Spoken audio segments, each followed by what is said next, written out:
Netflix.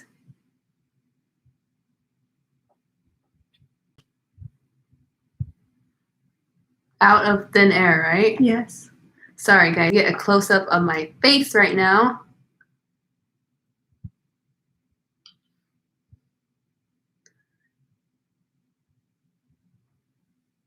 Hello, anyone who's on? Thin air. Okay. Nice. All right, cool. Now we gotta turn it so I can see you. I messed with this thing. All right, guys. Welcome. Let me go ahead and start. We are going to start in just 1 second.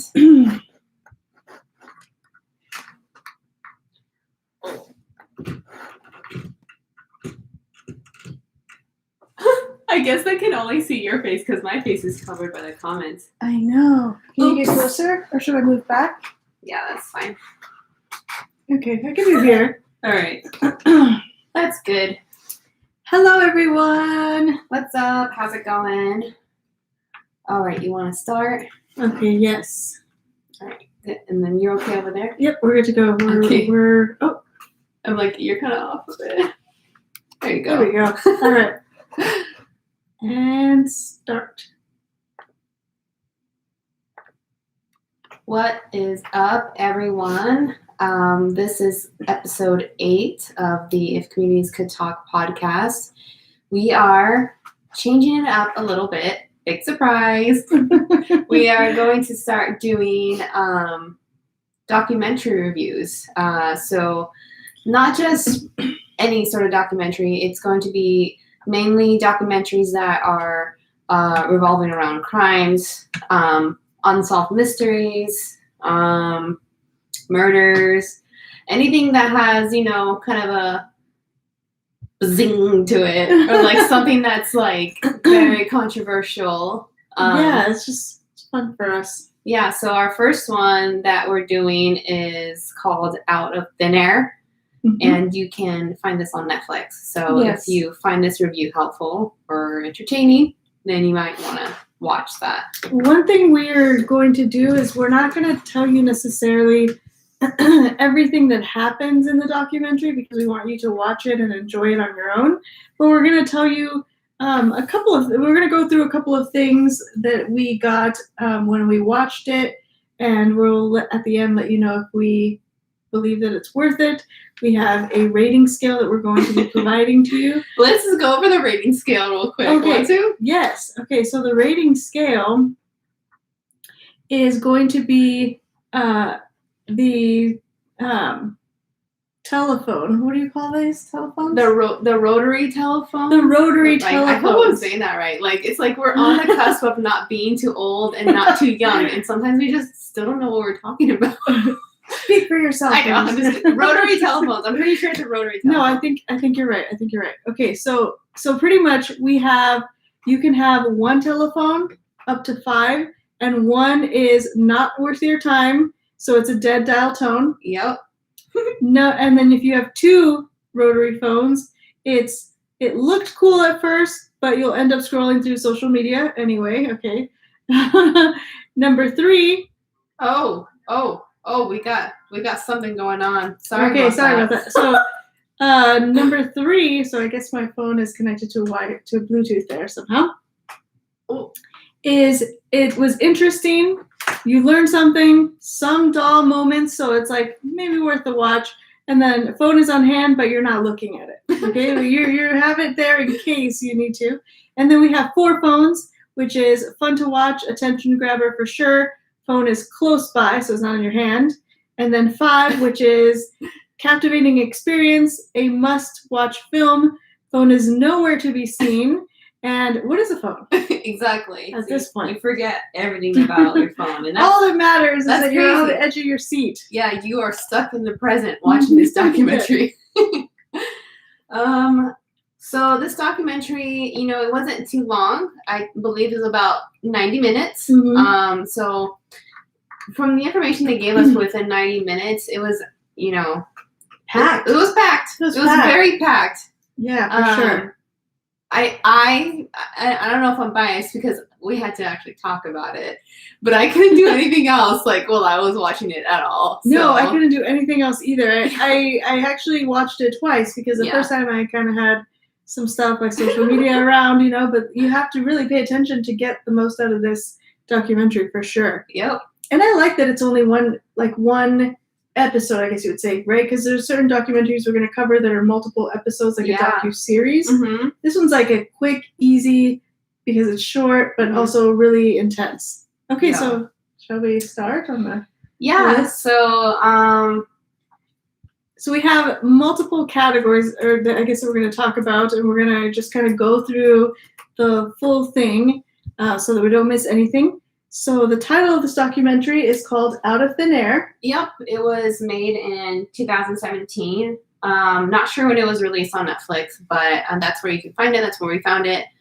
It's still available. Yeah, it's still available. So for the type of person who'd want to watch this documentary, I feel like it's for anyone who's interested. It's almost like it turned into like a crime it was a crime documentary, and then it switched over to an unsolved mystery almost. Yes. I was like, so it's definitely for the like avid mystery follower or crime like real crime follower person. That person would love this. And I think it's also kind of more an adult. There's not like sex or nudity or anything like that, but it's more of an adult idea, you know. It's also like an outlier story. Yeah, it is. Because this document took place in Iceland, and it took place in like the late 60s and 70s, early 70s. Yeah, lots of hippie stuff in the beginning. Yep, tons of like little black and white documentary style photographs and little bits of film. Yeah, for sure.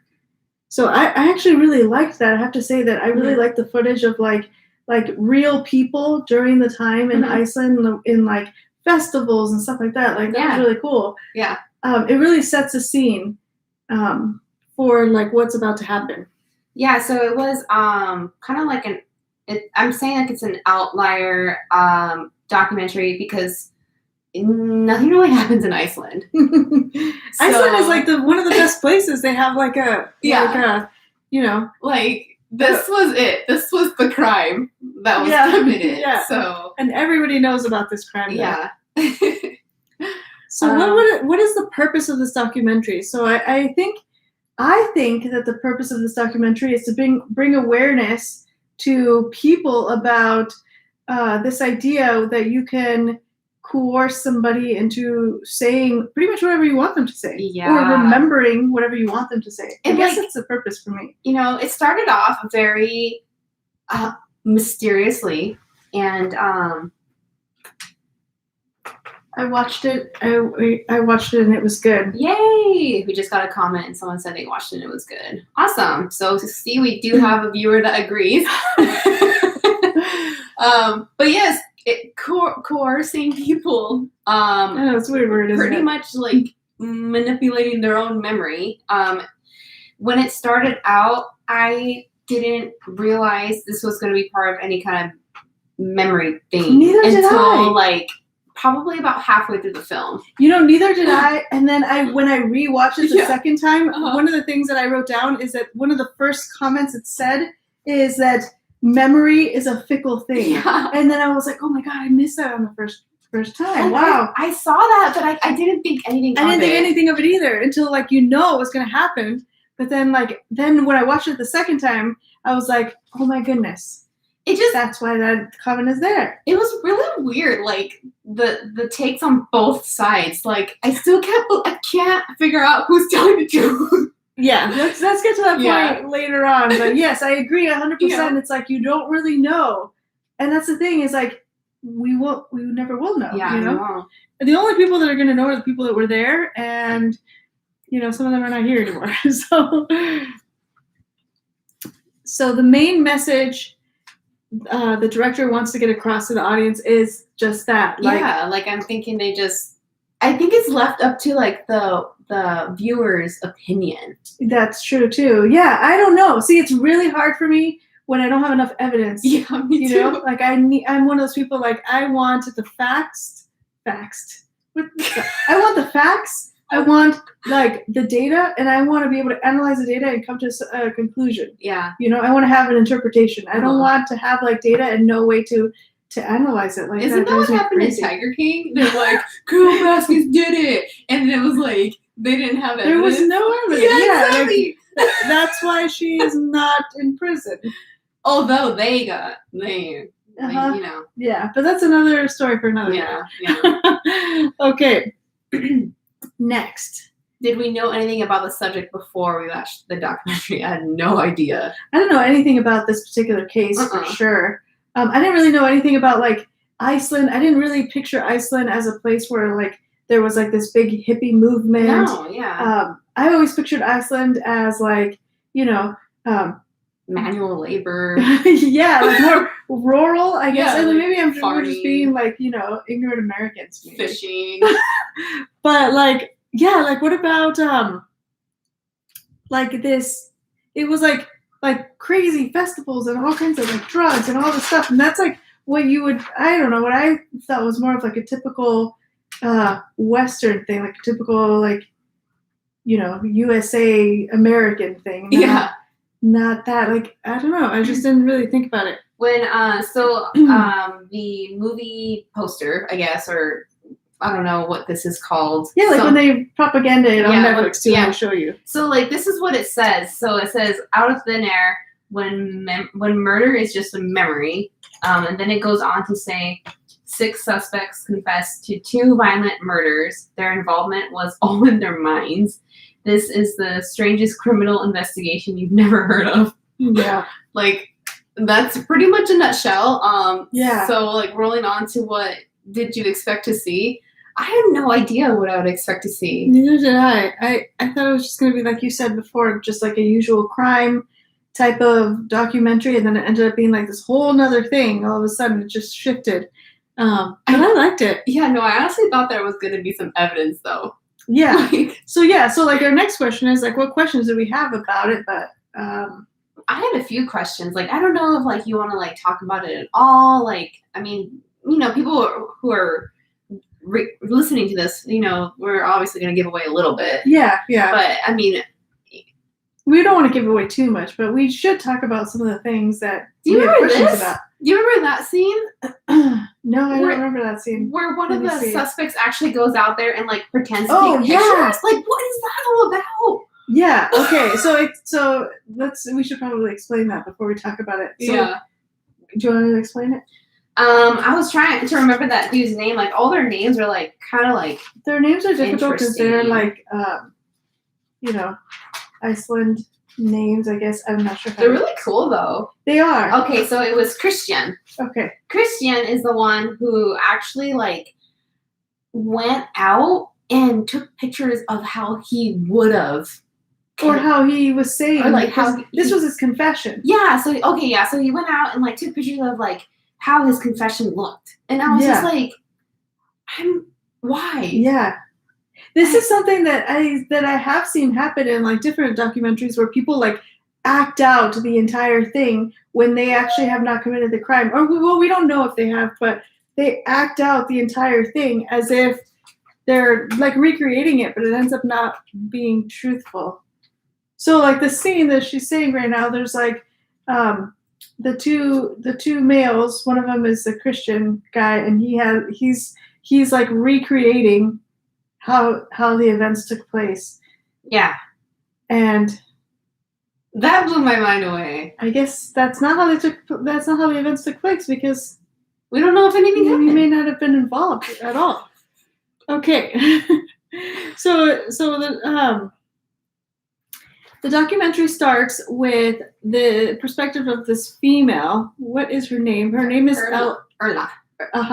It's spelled like Elda, but it's Erla. And she is a young girl. She is also, like, a hippie. She's young. She's having a good time. And she meets this guy, Sevied. She meets him at a party. Actually, she drops acid LSD. Well, same thing, right? Yeah, same thing. So she drops acid or LSD, and like they both do. Yeah. And then they like find each other, and they have like the best time together. Like they have like the deepest conversation, and like they are like in love after this moment, right? There was a quote I took from the movie because like it like stuck with me.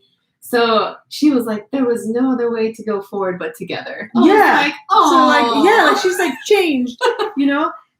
So then they have a relationship, and they're like together for a while, and then Sevier had like this like wanting to do some type of like crime. So they come up with this idea of embezzling not just like a certain crime. It was a crime that he couldn't get caught in. That couldn't get figured out by the authorities. It's like, what? Yeah, so he had like this urge to do that, and she talks about that. Yeah. And then they come up with this like embezzling. I think she's the one that comes up with the idea, and then they do it. Mm-hmm. And they get away with it at first. Yeah. So they're like living like great, having a great time, thinking they've gotten away with this stuff. Mm-hmm. And then life goes on, and Erla has a daughter with him, and so she decides now, like, I don't want this type of lifestyle anymore. He had this group of friends that were like his little gang, and they were known to the police and everything, and they were like not known as like good kids, like they were known as bad kids, like these people are dangerous. It didn't go into depth with how they were dangerous. Yeah, and that kind of like bothered me because I was like, okay, well. I know. I was thinking like, are they doing petty like theft or what? You know, like we don't know. So then she kind of wants out of it, and he doesn't. And then let's see. So what happens after that? So then during this time, they figure out the embezzlement thing, and then she gets arrested. So she gets taken into custody. For 30 days. Yes. 30 days. For 30 days.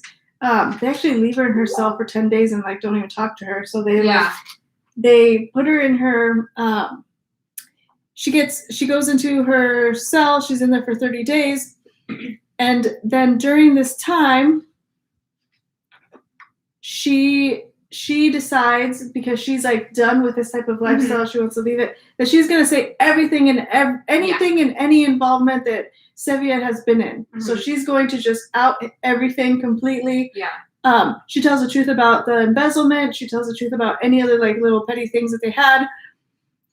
And then they showed her a picture of one of the dudes that was murdered. We didn't say anything about a dude, but there's only 2 murders. There's only 2 murders in this. I don't know if they're murders. We don't know. So people either died in a murder or I don't know, accident. Yeah. Anyway. So like as they're questioning her, and she's given all of this information, once she's done, they're like, okay, you're done. Thank you for your time. And they're going to let her leave. And right when she's about to leave, they say, hey, by the way, have you seen this man before? And the guy, and this name is difficult to pronounce. Gudmundur?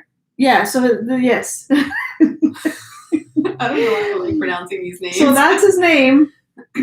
And she was like, oh yeah, I know that guy. I saw him at like such and such at some point, like a party or something. And then that's it. That's all I know about him. She said that he seemed like a really nice guy. Yeah. And so like the police had already started to investigate the disappearance of this particular guy. And so she left, never heard anything else about this. And then what happened? The police chief told her that the reason why she couldn't recall what really happened was because of the trauma that was caused to her. So they made her doubt herself, and they kept her still, right? Oh yeah, that's right. Okay, so they keep her. Yeah. That's right. Okay. I was like, there's so much. This story is really interesting. I'm trying not to tell everything, but I have to give you a little bit of a background. So they keep her, and then they implicate Sevier and his buddies, and there's 4 of them total. Is that right, or 5? There's 5 men and then her, so 6. Yeah, so there's 6 total, and then they implicate them in this whole ordeal, saying that the disappearance of, say this guy's name, Gudmundur is their fault. And during the time that they're investigating and they're getting them all into custody, there's another disappearance. Yeah. So what was the name of the other guy? The other guy was Giffender. Giffender. That was his name.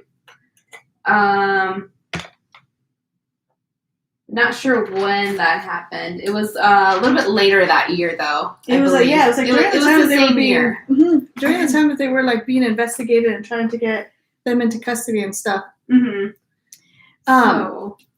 Yeah. So then she has this memory, which she thinks is a memory, but maybe it's not a memory. We don't know if it's a memory. Well, she thought it was a nightmare too. Or yeah, because she says maybe it's a nightmare. I don't know if it's a memory or a nightmare. But she has this memory. First, it's called a memory in the documentary of her waking up one day, and Sevier and some of the other guys involved were carrying a big bag of like a wrapped up heavy thing that she thought was a body, and then she wasn't really sure if this was a dream or if this was like a memory. So she like said in her mind, it's a dream, and then she went back to bed. Mm-hmm.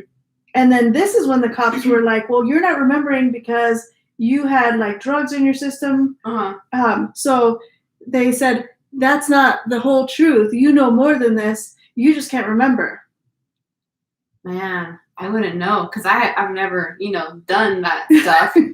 Because but this is like she was doing hardcore drugs, right? That's she had crazy. Like hardcore drugs. Yeah, like you're just like doing LSD. Like who knows? Like she didn't admit to like doing LSD like during this time. Yeah, but she already had done a lot of drugs and stuff, and probably drinking and yeah. So pretty much, the Sevier and the other guys they get charged with the disappearance. Well, they kind of like took a break from the case. Okay. They took a break from the case because there was no evidence. So they kind of let it go, but the police always stayed in touch with Erla. Yes. So, yeah, they always stayed in touch with Erla, and, like, she thought, like, they were coming around because they were her friends. Like, that's how she took it. She was naive in some ways. Yeah. But, eventually, they all got everyone to make statements saying that they did this. Yeah, and this is the important part. So they coerced everyone to make statements, and supposedly we don't know. Yeah, like we don't know if they killed her or not. And everyone had something to say, and they somehow got these possibly false confessions out of everyone. And I don't think we should go too much more into depth about like all the things that happened there. But you want to talk about politics or anything? Because that was crazy. Okay. Okay. Say a little bit. Because we want them to watch it. So the police were under a lot of pressure over there because there's not any crime in Iceland. So what other people think is that they were so pressured that. So the Progressive Party was involved in smuggling, and also the Prime Minister. So I think that's why they pressured the police into coercing these individuals into making a statement saying they were involved before. But when they went to court, they didn't say that they were. Mm-hmm. They retracted that and said, no, we're all innocent. Yeah, I mean, there's definitely a political. It's so weird. Like this document is like, it's like yes, no. It's so many different things. Yeah, yes, it's definitely an important one to watch. But like, ultimately at the end, they're all arrested. Yeah, they're all arrested. They're all charged with, and they're charged with the murders, right? Yeah. Not the disappearance, even though we don't know what has happened to these people. Like they haven't actually found like bodies or evidence, but they're all charged with the murder of these two individuals. Yeah, so they all got they all got sentenced different times and everything like that. Sevier got the most of that sentence, which I believe was 17 years, so it was a long time. Well, I guess it's not a long time if you really did it. But you know what I mean? It's just like so difficult the way they're portraying it. And I have to, well, I guess we could talk about what our opinion is. Yeah. Okay. But that's pretty much it. we don't want to go into much more, I guess. Yeah. So we'll leave like a little bit of the documentary for you guys if you guys want to actually watch it. Yes. And I mean, I can't wait till we give the rating on this one because it is one of the weirdest things I've seen, though. It's weird. It's one of the weirdest that's things. like what draws you in too, because it's like, wait a second, are we talking about a true crime? Oh my Yeah. god, no, we're talking about like a conspiracy. Oh my god, no, like it's a trip. Like, I'll just say that you will not believe like the last things you hear about Xavier. Yes, and I was there was like a moment where I was like angry at him. Yeah. And then there was a moment where I was like heartbroken for him. I'm serious. Yeah. Like I was like up and down. Like it was like a weird relationship. Yeah. And then there was like I like felt bad for him, and I was like, like maybe you brought this on yourself. I don't know. Maybe you didn't. Now, like it's just I kept going back and forth, and I think that's what makes any story good is where you're on the ride along the way. You know what I mean? Yeah, that, and there's just like another couple things like we'll just say how it was to be in jail for them. Yeah, but we shouldn't say that because there's a lot. We of won't say anything. things We won't say anything about that. But Yeah. that's definitely something. I know. I was very surprised. Yeah, but then so- again, also it's like a foreign jail. Yeah. So I mean, people have heard stories. The people of Iceland, like I know they're all supposed to be perfect and yeah, stuff come and on, blonde. I'm just kidding. What the heck?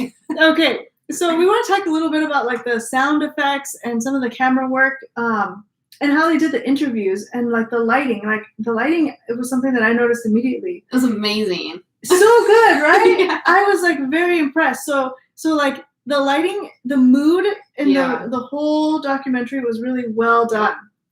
They kept it mysterious, and they kept like replaying certain scenes. Yes, that were like super mysterious. Yes, I was like, and what? whoever was the editor of this video, was like superb because they literally edited out all the stuff that was not important. Yeah, I don't think there was one piece of footage that was really not important. Even like when you have like a transition of just looking at like a landscape, it's like your brain needed that time to like process the stuff that you just saw to move on to the next fact, Yeah. So so the camera work was superb. Like the angles of how everything was shown was really awesome. Like when she's recalling or possibly remembering or dreaming, right? Like it has like kind of foggy things, so it's like you can see kind of how she would have interpreted it. Yeah. And I thought that was really good. The interviews were really good. The lighting in the interviews were really good. Yeah. It was very quiet in the interview, so it felt like you had to be like I noticed that I would have to like lean in when the interviews were quiet. I'm all lean in and now posture. Okay. The one thing I liked about the camera work or the documentary style was that in the acting, there was no faces that were really shown. It was always that's nice too. It was always like off in the distance or like at an angle or just showing something else, like if they were doing something with their hands or you know what I mean. Yes. Like there was no like straight face shots. Yeah, you know what?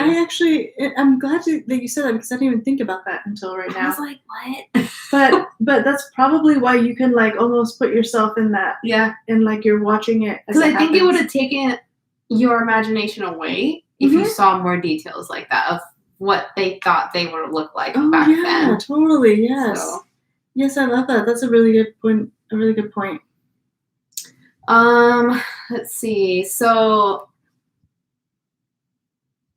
what camera angles? Let's see. Any special effects? I mean, I don't think it was like any crazy special effects or anything like that. Just the way the documentary was actually filmed.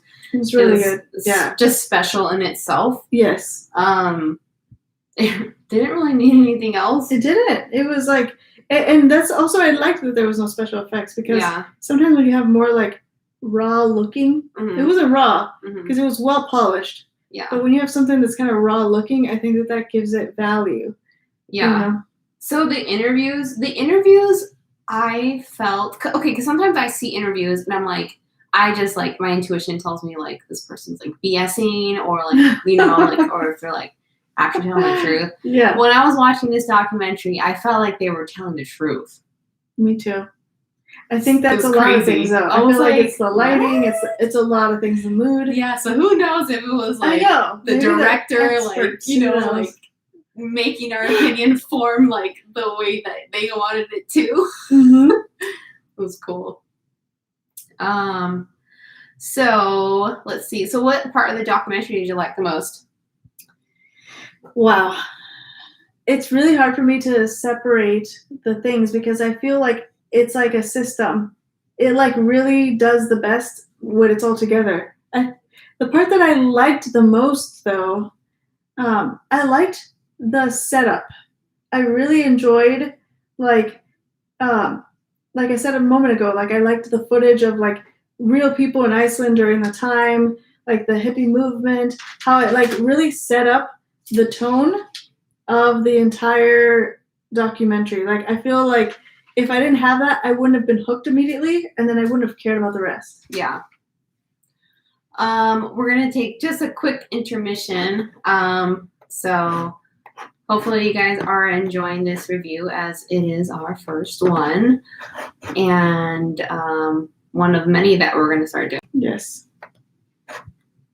So my favorite part was that they actually did have people that being interviewed.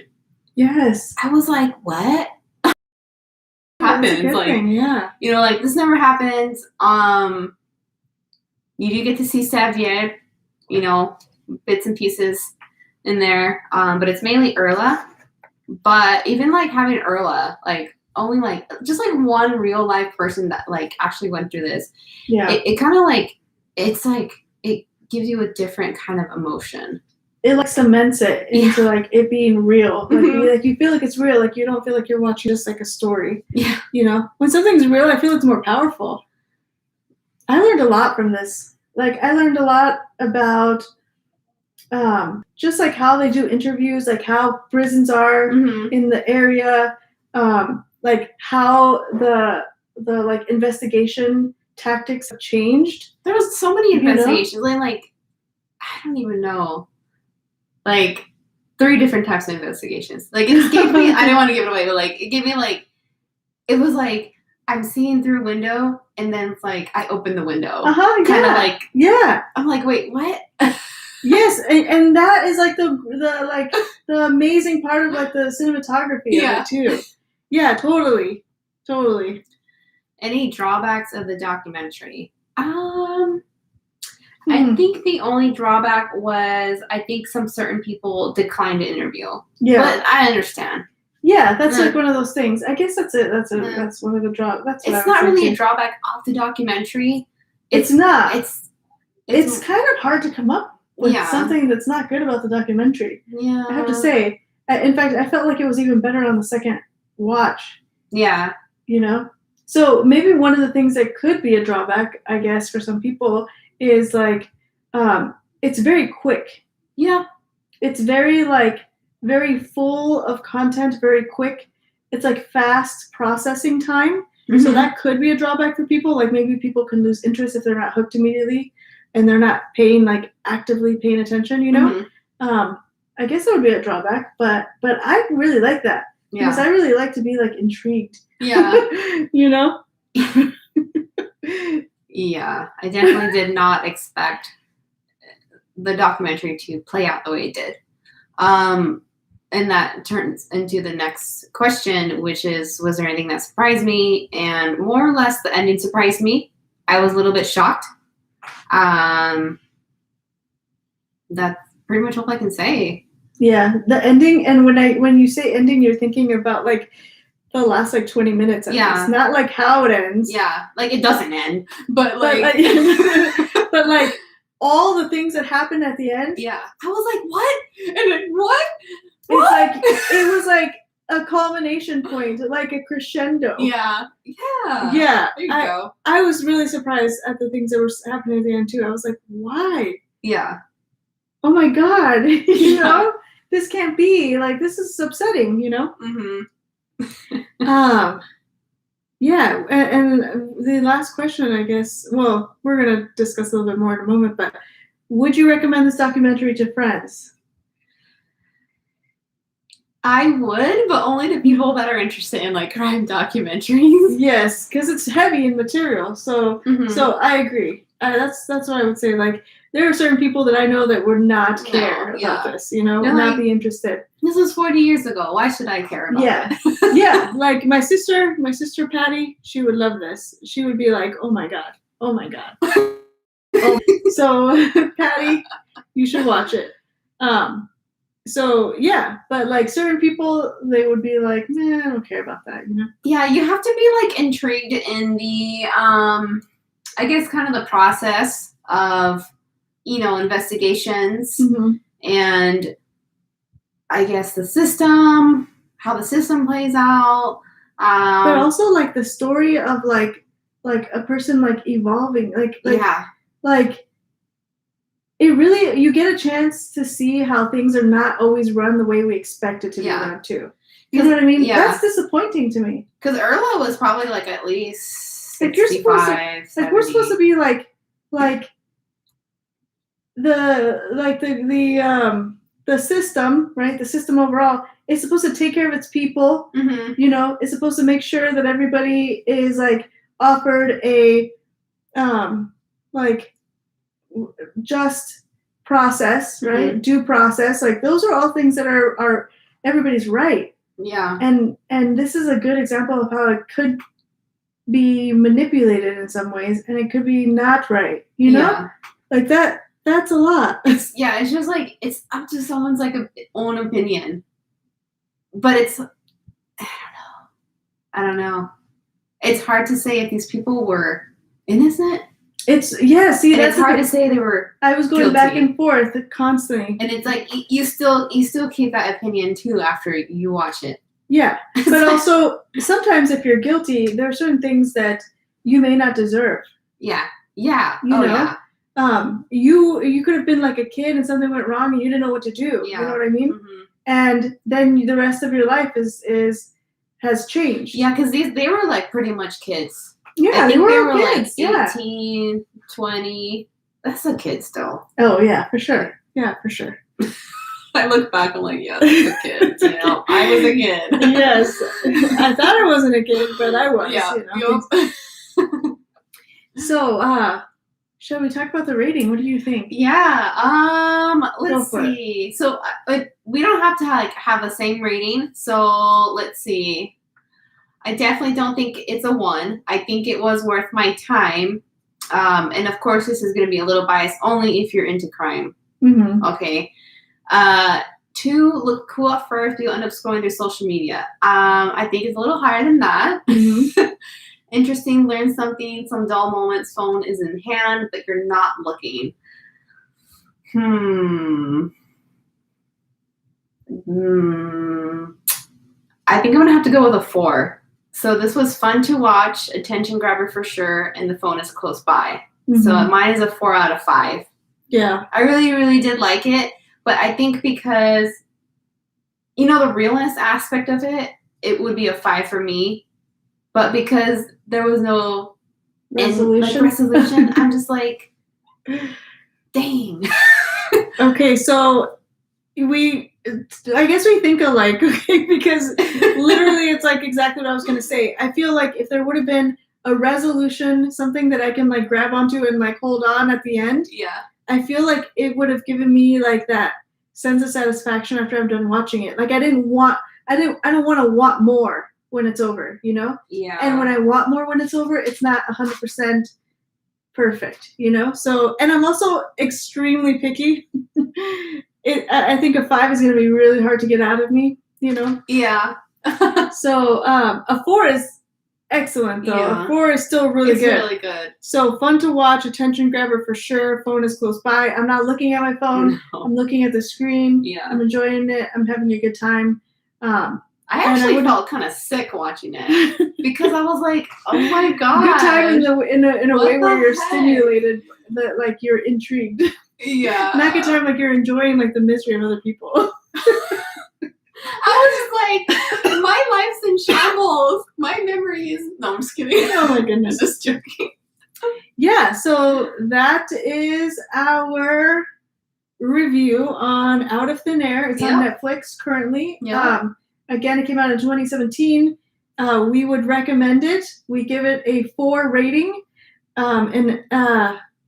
What's the name of that phone again? Analog phone? Rotary? No, rotary. God, I was thinking analog. So we give it a rotary 4 phone rating, which is very, very good. But we're going to continue reviewing some documentaries, and if there's a particular one that you're just like, okay, this is like a docuseries, like, 8 episodes. I don't know if I want to watch that. We'll watch it for you. And then you can come and listen to what it's all about. We won't give it all away because we didn't give it all away. I think we won't give like the ending away or like we had to give a little bit of background so people knew what we were talking about, of course. But we won't give it away. You can come and see if you are interested in taking the time and watching it. And I had a lot of fun. I think this was good. Yeah, I liked it. Yeah, it was fun to talk about it. It's almost like a book club, but with video. What's gonna be? Well, we can give a preview of which one we're gonna. Oh, that's right. We can talk about the one that we're doing next. The one we're doing next is gonna be. So this is a new documentary that actually just is gonna come out tomorrow. Wow. I guess I'm gonna watch it tomorrow then. So this one is called Misha and the Wolves. Real quick, we got a question. So how long is the documentary? It's about 90 minutes long. Yeah, it's only 90 minutes. Yeah, so it's just like a movie length. Yeah. So Misha and the Wolves. Yeah, we won't talk about it or anything, but that's going to be the next review. Yes. DM us if you have any questions. Thank you so much for listening. Thanks so much. All right. And we'll see you next time. Bye. Bye.